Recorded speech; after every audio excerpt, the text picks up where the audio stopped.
Hi guys, it's Reagan and welcome back to another video. Today's video I'm very excited about because I'm going to be wrapping up the 8 books I read for the month of April. Now for the month of April, I read some very anticipated new releases, continued on with some series that I really love, and also started some new series. So without further ado, let's go ahead and dive right in. The first book I was able to complete this month, I'm so excited I finally read, and that was Babylon's Ashes by James S.A. Corey. This is the 6th book to the Expanse series, a series I started now quite a few years ago, and I accidentally took a year break between reading book 5 and finally getting to book 6, but I'm happy to report not only did I really enjoy this installment, but I also feel like it sort of reignited me reading this series once again. Structurally too, this book was especially interesting. The 6th book was kind of an end to the first part of this series, so it was really interesting to see how things wrapped up, and overall I would say this book was very intense. The series, if you're not familiar, is a space opera series set in the near future. Humanity has gone beyond the reaches of Earth, and now there are governments on the Moon, Mars,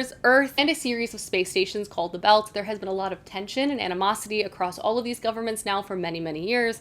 At the beginning of book 1, James Holden, one of our main characters and a ship captain, stumbles upon a piece of ancient alien technology, and it kind of acts as a spark to a lot of tension within the immediate area. Each book in this series is truly breakneck. There's kind of this overall plot line, which is this sort of intergalactic tension between various governments and factions, as well as sort of singular and specific storylines unique to each book. However, though, I would say the last 2 books of the first part of this series definitely kind of broaden the scope of the narrative, including kind of larger topics and conflicts, also including more POV characters than we have ever had before. The 6th book in particular having the most perspectives I think we've had so far, reuniting us with so many characters we've loved over the course of this series, and just seeing the conflict, which is quite severe at this point in this series from a lot of different angles and perspectives, which I personally really appreciated.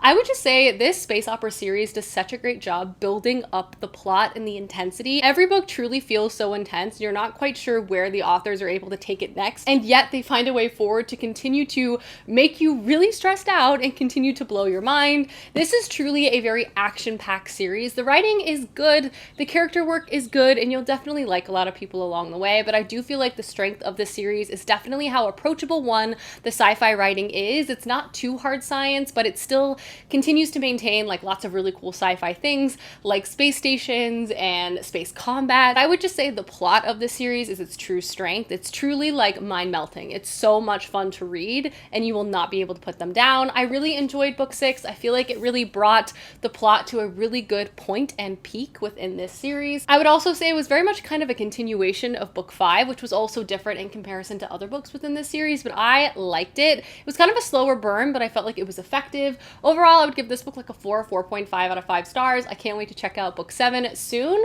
but I'm so happy to be back in the world of the Expanse. The next book I picked up was one of my most anticipated releases of the year, and that was The Familiar by Leigh Bardugo. This is Leigh Bardugo's new historical fantasy release, and wow, was it very delicious, very moody, and honestly, for the most part, delivered on my expectations. This book is set in the Golden Age of Spain, basically the height of Spain's power, both in its colonial interests and exploitation of labor, not only within Spain, but obviously also around the world. There's lots of gold, there's lots of money and power, and there's also a lot of religious persecution. In this story, we're introduced to our main character, Lucia, and she works as a scullery maid to kind of a poor aristocratic family within Spain, meaning that yes, they have the means to have some help, but they don't really have the means to be fully entrenched within society, through a lot of parties. They're kind of on the outside, and because they are, Lucia's mistress often takes that out on her. Lucia herself has a multitude of secrets, one of which is that she's actually Jewish, which she has to keep hidden at all costs, and she also has magic, which she kind of uses throughout her day to make her life a little bit easier. Until one day her mistress, Valentina, notices that her maid has magic. She begins to use our main character to sort of be entertainment at her parties to make her more successful within society, but this catches the eye and the ear of more powerful people within Spain, including one individual who's on the outs with the king and is looking to find a miracle from God to get back in his good graces. Now Lucia finds herself training to be at this competition to go against other like individuals touched by God, and she's also trained by this very strange man who looks like he's kind of dead and gives very much vampire vibes. This book was honestly very entertaining. I would say first and foremost, I loved the historical influence that Leigh Bardugo included within this book.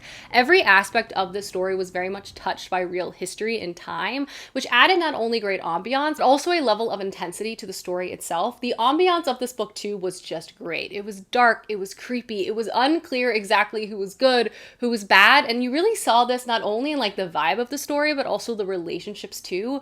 There were so many interesting, dynamic, and complex relationships, particularly between all of the female characters within this story, which I really liked. There's romance, there's drama, there's intrigue. The plot itself was very fast-paced. I honestly feel like my only piece of criticism was that I actually wish this book was longer and more drawn out to sort of match the stylization of the book too. I feel like the author could have benefited from making this book kind of prolonged in a painful way, because I actually feel like that kind of would have matched the style she was going for. But overall, I definitely still feel like this book is worth the hype, a great fall read if you're patient for it. It was murky and dark in a way that I appreciated, and I would give this book a 4 out of 5 stars. The next book I completed was The Shadow of What Was Lost by James Islington. This is the first book to the Likeness trilogy by this author. This author also wrote The Will of the Many, which I read last year and really enjoyed, so I definitely wanted to check out his backlog of work, which is why I read this first installment. This is another Roman-inspired fantasy trilogy, and we're introduced to our main character, Davian, who lives in a world where prior to the start of this book, there was basically a rebellion. Previously, there were powerful individuals called augurs that kind of ruled the land.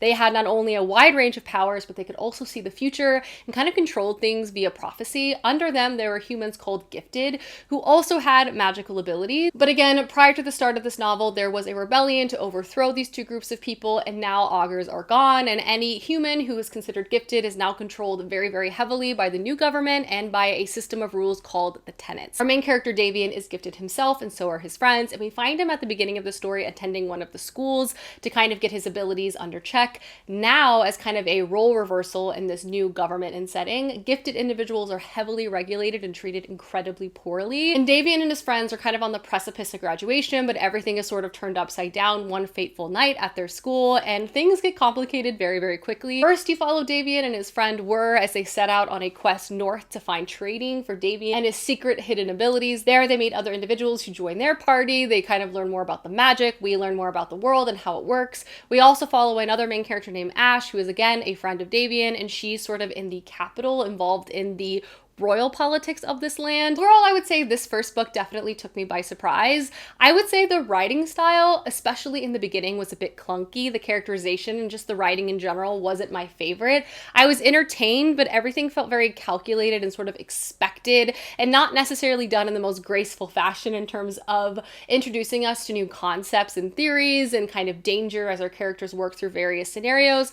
But I would say about halfway through, there was kind of a turning point and also an improvement in the writing and the plotting, and I was unable to put this book down. I would still say the writing quality and aspects of the world building weren't the best, but the plot itself was so interesting. I was hooked. I also feel like the author sort of made some unexpected choices that I wasn't anticipating. We branched off into more POVs than I was expecting. And I would just say there were some twists and turns to this plot that made this series feel so much more unique than it felt initially when I started. So yes, I flew through this book. It was very entertaining, and I also have a feeling the next 2 installments will be better than book 1, just based on what I've read of this author's other works, which came out more recently, and also what I've heard from you guys. I would still very much recommend this book. I also just wouldn't necessarily be expected to be blown away by the writing, but I personally was very entertained, and I would give this book like a 3.75 out of 5 stars. Next up, I had a 48-hour readathon, which I had over a rainy weekend, and I was able to complete 3 books. The first was Severance by Ling Ma.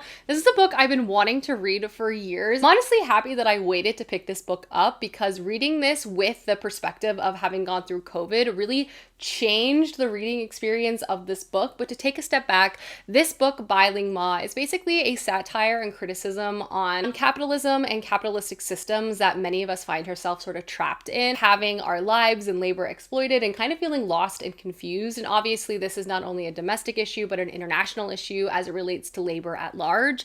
In this book, we're introduced to our main character, Candace, and Candace, at the beginning of the story, we find her as she's just moved to New York. She's just recently experienced the passing of both of her parents, parents. She would describe herself as artistic, but she needed a job, so she takes up a job working at a publishing house where she helps produce Bibles. She doesn't love her job, but she's good at it, and she needs to make a living. This book also follows Candace after a huge pandemic sweeps the land, something called Shen fever, which is kind of like a zombie apocalypse sort of thing. However, though, when people become ill, they don't turn into like brain-eating zombies that roam the land, but instead become trapped in like a cycle of doing something over and over and over and over again till they're no longer able to function. Candace herself was able to survive this fever, and we find her as she sort of gets wrapped up in this group of survivors as they're traveling to this faraway facility. It's ruled by a very controlling man named Bob, who's also very religious. Throughout the story, we're reading Candace both in present day as she's trying to survive in this very unusual post-apocalyptic world and society, but we also see stories from her past right before she decides to leave New York City as she's working her job as a young adult, but even scenes from her childhood.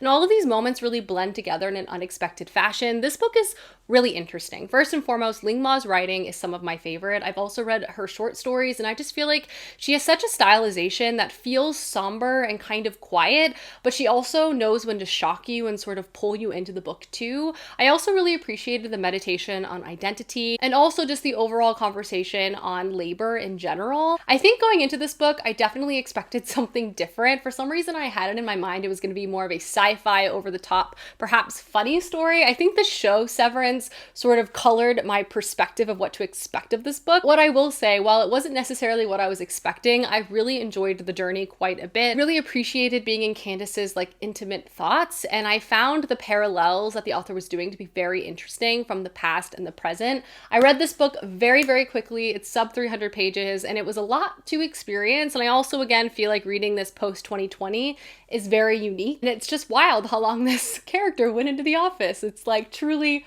haunting. Overall, I would give this book like a 4 out of 5 stars, and I would definitely recommend it. Next up, I picked up a short story, and it was The Butcher of the Forest by Premi Mohammed. This is a story set in a very dark fantasy landscape. This fantasy kingdom is ruled by a very evil tyrant, and not only that, but the kingdom itself is surrounded by this very dangerous wood that if anyone goes inside of it, they never make it back out, except for our main character Varys, who traveled into this forest many years ago and survived. At the beginning of this book, Varys is called to the tyrant's throne room, and he basically forces her to go back into this wood to find his lost children. From there, we follow Varys as she takes on this very dangerous, very perilous journey, deal with all different types of obstacles to try to save these 2 young kids who got lost. What impressed me about this short story is the amount of world building the author was able to do in honestly not a lot of time. I feel like you very quickly got the sense of stakes and just the overall darkness of the world that this book was taking place in, and the author therefore was able to spend a lot of time on the quest and journey itself. The forest itself was incredibly immersive. The writing style of this book was great, and just the different fae obstacles just worked so well. I also feel like it was very much an ode to how fairy tales were initially in terms of their darkness and the lessons and the sacrifice that a lot of characters have to do to survive to make it to the end of the book. Outside of this being kind of a classic fantasy quest tale, there were so many interesting meditations on grief and war and violence as well. I was just really impressed by this, and honestly, if you're looking for a fantasy short story, I would recommend this. Next book I was able to complete, I'm so happy I finally got to, and that was Miracle Creek by Angie Kim. I've been wanting to read a book by Angie Kim now for what feels like months. I own 2 books by this author, and I'm so happy to report I really liked this book. This book was such an interesting mix of genres that made it so hard to put down. I would describe this as like a literary fiction book that centers like identity and family mixed with a mystery and also a courtroom drama. The combination of things just made this story so dynamic and interesting, and I just fell head first within the story itself. Structurally, this book is told from so many different point of views, and we also quickly realized that we're not quite sure who exactly we can trust, especially because you get the sense that everyone is sort of lying about something, but the significance of those lies is unclear to us as a reader. But to take a step back, the overall story of Miracle Creek centers this facility called the Miracle Submarine. This is basically a medical facility that offers discounted oxygen therapy. Essentially, a group of people can now go into a chamber that has oxygen at a really high level, which is supposed to help with healing and inflammation. The majority of the patients at this facility are also mostly parents with children with disabilities. However, though, something incredibly tragic happens one day because there is a fire resulting in an explosion and the death of 2 individuals on this property. From there is someone who is arrested for this crime, and we're reading the trial of this situation. So we're kind of jumping all around, not only from perspectives, but structurally the story itself. The book opens on day one of this trial, and we're reading from so many different characters' point of views. We have the immigrant family who moved here from Korea who oversees this facility. We're reading not only their opinions on the trial, but we also get purview into their lives, their feelings, their relationships with each other. We're following the perspective of a doctor who's in a failing marriage with his wife, who's also connected to this facility as an investor. We follow and read from a lot of the parents of patients of this place and numerous other individuals. And through their points of views, we not only begin to understand what exactly happened that day, but we also see as the trial begins to unfold. It's just so gripping. If you love like courtroom dramas, this is such an interesting book to pick up. But what I really appreciated about this book is that because it definitely has a sort of literary lean and we're so intimately familiar with the thoughts and feelings of so many different characters, it just created a much more realistic and emotional experience, because we are confronted all the time with how people are lying either a little bit or a lot of it over the course of the events that happened within this book. But again, we don't know necessarily the significance of those lies, and we also want to believe, at least in some of the characters, that they wouldn't do that because we care and we're rooting for them, which also makes this book very interesting too. Just the courtroom dynamics of this and the mystery elements of this and just the really good writing, I just couldn't put it down. I really enjoyed this book and I would highly recommend it. I gave it like a 4.5 out of 5 stars. And the last two books I'm going to mention are books I am currently still in the process of reading. The first is Child of the Prophecy by Juliette Marillier. I'm so happy to be back in the world of Juliette Marillier because her writing is truly top notch. I often describe her as like a cottagecore fantasy writer because her environments are just truly so immersive. But if you're not familiar, the Seven Waters series basically centers a family over many generations and a prophecy that connects everyone through time. The series opens up with our first main character, Sorsa, and she lives in the Seven Waters with her family that she loves dearly. She's the youngest child and only daughter, and one day an evil stepmother moves in and curses everyone in her family and turns them all into geese. From there, we follow Sorsa. She has to venture out into the wide world to try to save her family, overcome so many different trials and tribulations. Very much a coming of age story, and it establishes the foundation for the rest of the series. After the first book, which is The Daughter of the Forest, we are again introduced to another girl from this family a generation later, and again she has her own destiny and fate to fulfill. And here we are once again in the third novel, following yet another girl from this family one generation later. Yet Marillier has just done such an interesting job with creating and crafting this fantasy world and story. One, I really appreciate this sort of larger fantasy plotline explored through many generations. I felt like that was a really clever approach because the conflict is especially nuanced and would take a lot of time to sort of explore, and the consequences of various things like need time to fester. So I feel like allowing for each girl of a different generation to sort of take on a part of this prophecy was not only like beautifully done, but also structurally just like made a lot of sense. I also love this series because every book centers a new main character that is incredibly distinct. Her journey, the things that she has to overcome and push through, are also very distinct to her as well. And so we're constantly confronted by so many beautiful and wonderful characters to root for and to fall in love with. Every book within this trilogy also has a romantic component. It's not the main storyline, but just in terms of like the coming of age and coming into oneself and power, it is a part of that. And every romance also is super distinct. I just feel like Juliette Marillier could have just kind of repurposed the same story over and over again. She clearly crafted something so special and so unique, book over book over book. And I also love that there is a consistent through line of like family and magic and nature and the importance of all of those things. And just so far, this third and final book is really, really beautiful. It's dark and definitely pulling at my heartstrings quite a bit, but I'm really excited to finish it soon. And the last book I'm happy to report on is Assassin's Fate by Robin Hobb. I have finally actually started reading this book after so many months of including it on TBRs, but not actually picking it up. I'm officially like 40% of the way through, which is honestly pretty decent progress, and I'm hoping to carry over that momentum in May and June and finally finish the story, even though I don't want it to end. This, of course, is the third and final book within the final trilogy in the Robin Hobb universe. I've talked about this book ad nauseum on my channel. I've talked about how I haven't had the desire to pick it up because I don't want it to end, but I have finally done it, and I'm happy to also say that this third installment is excellent, and once I start reading it, I don't want to put it down. The drama and tension and heartbreak that exists within this final trilogy has been unbearable at times. I just love the characters in this world so much, and I feel like everything is culminating so well within this final installment. And I'm finally reading it. 40%, that ain't bad. This book is, I think, almost 900 pages, so it's really long. So I have quite a bit of it left, but I have made a good dent finally in the month of April, and I'm gonna carry on that momentum as well. Alrighty guys, those are all of the books I read for the month of April. Please let me know down below some books you've read recently, as I would love to know, and I will see you soon with another video soon. Goodbye!